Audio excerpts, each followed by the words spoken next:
Madam, article 239A(b) के तहत दिल्ली में राष्ट्रपति शासन है और इसलिए दिल्ली का जो Delhi appropriation vote on account bill 2014 है वो इस सदन के अधिकार क्षेत्र में आता है, उसको पारित करना। पहले 6 महीने का जो वोट ऑन अकाउंट था वो 30 सितंबर तक है। क्योंकि इस सदन में अगले 6 महीने का पारित करना आवश्यक है तो इसको मैं आपके समक्ष रख रहा हूं। बजट के जितनी प्रस्तावना है और विस्तृत रूप से जो मेरा भाषण है, अगर आप मुझे अनुमति देंगी तो मैं मंच के पटल पर रख देता हूं। मैं सिर्फ उसके जो प्रमुख बिंदु हैं आपके सामने बतला देता हूं। इस वर्ष का दिल्ली का जो बजट है वो 36,776 करोड़ रुपए का है, जिसमें 12,066 नॉन प्लान और 17,700 प्लान्ड एक्सपेंडिचर है।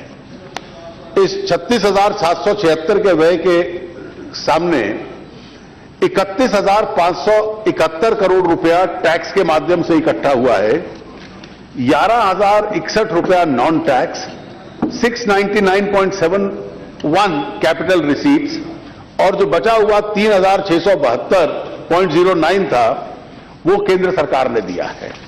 इस बजट में कोई नए टैक्सेस नहीं लगाए गए हैं।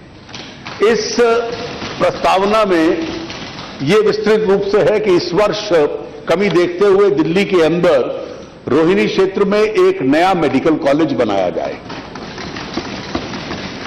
एक मल्टी स्पेशलिटी के जो दक्षिण दिल्ली का वो क्षेत्र जो देहात के अंदर आता है वहां कोई मल्टी स्पेशलिटी हॉस्पिटल नहीं है, तो वहां पर एक मल्टी स्पेशलिटी हॉस्पिटल बनाया जाए।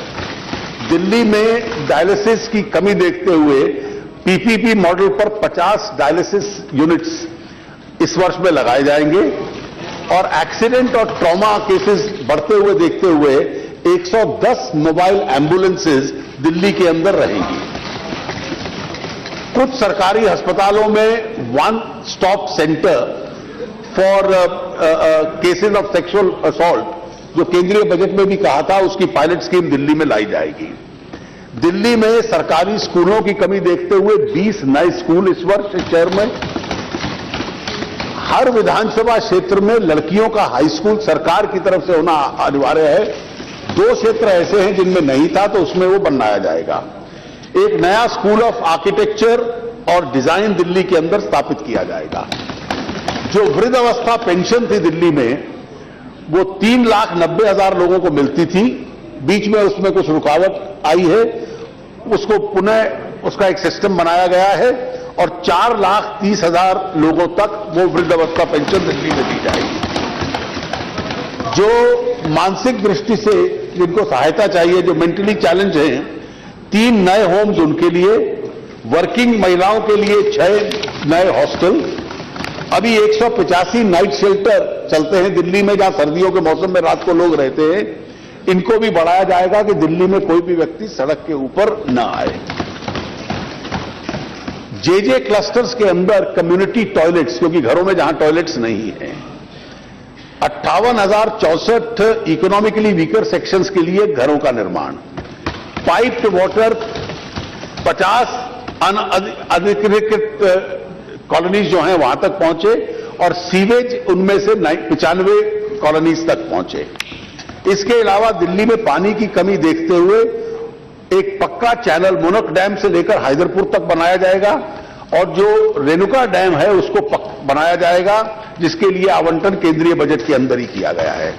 2 water treatment plant, 500 drinking water के लिए एटीएम्स, 4 नए सीवेज ट्रीटमेंट प्लांट्स, 1380 नई लो फ्लोर बसेस और 400 झुग्गी क्लस्टर्स के लिए बसेस।